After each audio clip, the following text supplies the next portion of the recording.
Ampifaliana riavana azontsika miara-miaona indray amin'izao herinandro farana izao. Ka azontsika mihainy ten'Andriamanitra andrasika sakafom-panakohy manoloana ny fitiavan'Andriamanitra antsika. Ao aminareo anie ny fahasoavana sy fifiadanana avy amin'Andriamanitra antsika sy Jesosy Kristy Tompo ary fitarihy fanamasina. Amen.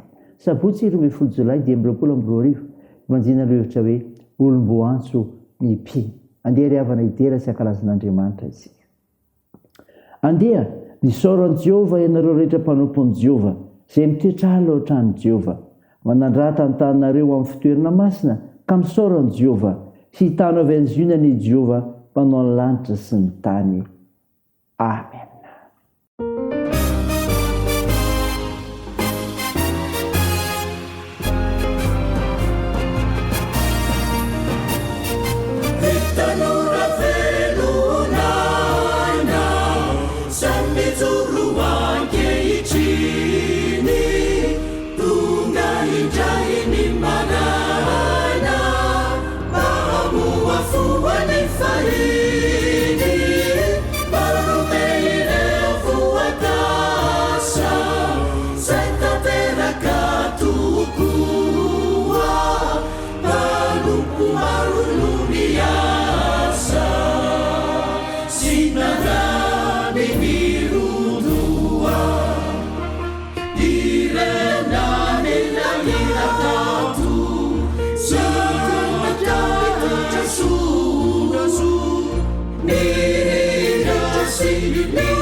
Ivavaka isika.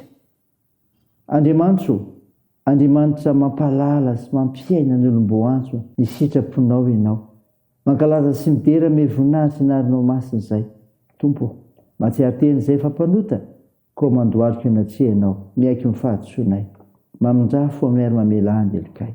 Fanamasina midira, manjakaty anatinay amin'ny fianoana ny teninao mitondra famonjena, ka namafisanay ny avozanay amin'ny finoana ianao.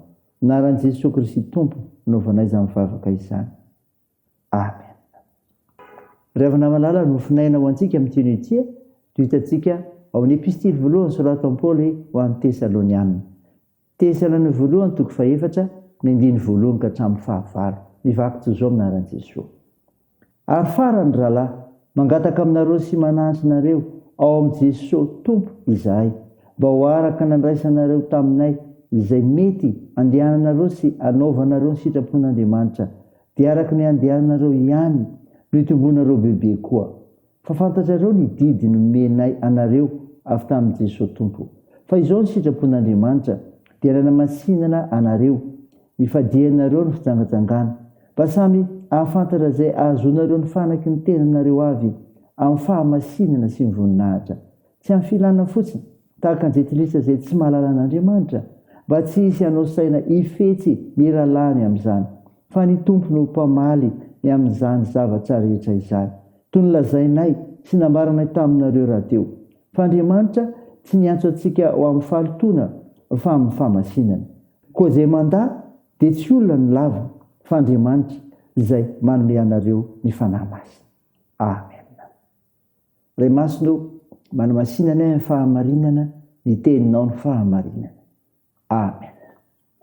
Riavana malala, ao aminao ny fiadanana, dia avy amin'ilay Jesosy Kristy le miantso anao. Nofinaina ho antsika anio ka nanetsika teo. Tesalonianina voalohany 4 dia 1 ka hatramin'ny 5. Taratasy nosoratan'i Paoly amin'ny kristianina tao Tesalonika, mba hitondra tena mendrika ny filazantsara. Koa ny olom-boantso amin'ny Kristy dia izao mahalala ny sitrapon'Andriamanitra. Zany riavana, mahalala ny sitrapon'andriamanitra ndeny voalohany misy zao teny zao hoe mba ho araka nandraisanareo taminay.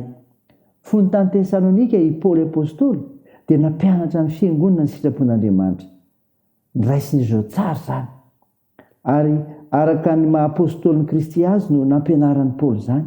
Ary zany nampatsiahivon'ny Paoly teto. Araka izany ampianarina ny olona aloha ny sitrapon'andriamanitra.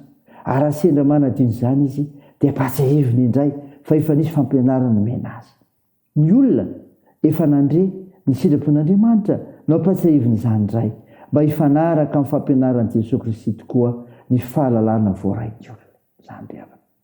Ny olom-batsy amin'ny Kristy dia izao koa miaina ny sitrapon'andriamanitra.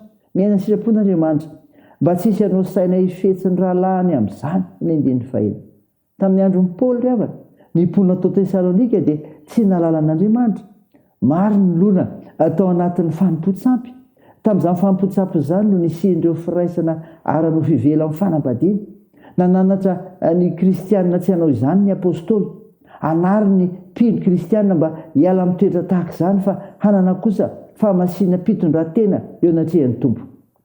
Tsy obako ny filana fa mifeny tenany fa fahafehezan-tena amin'ny fanaovan-dratsy dia toetra ny olona manana toetra manaiky ny fitariany fanamasina. Zany riavana. Mila miatsika ny amin'izany toetra ratsy zany mba hazontsika ny fahasoavan'Andriamanitra ary manaiky ho tarihany fanamasina entina miady amin'izany koa. Ray zany sainy zany riavana ho voninahitr'Andriamanitra. Amen. Dia hivavaka isika. Tompo, misaotra ny finainany menao izay milaza fa ny olom-boanso amin'ny Kristy dia mahalala ny sitrapon'Andriamanitra ary miaina izany indrindra koa. Tompo, vavaka aminao izay ho an'ny synodam-paritany rehetra ho vonina niraka ny olona monjy synoda lehibe hatao antolany aro.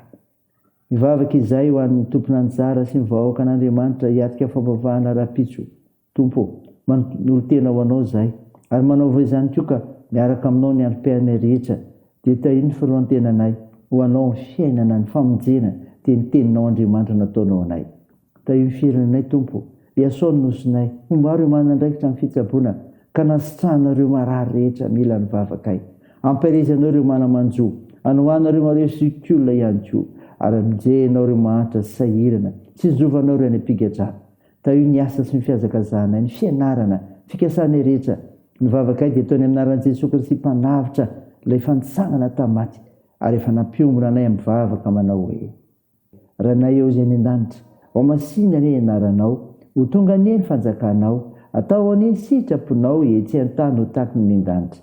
Mihony an'io izy anona sahaza ao anay ary mamela ny elikray tahaka ny namelanay izay meloka taminay ary aza mitondra anay amin'ny fakapanahy fa manamafany amin'ny ratsy fanao ny fanjakana sy ny hery ary ny voninahitra mandrakizay.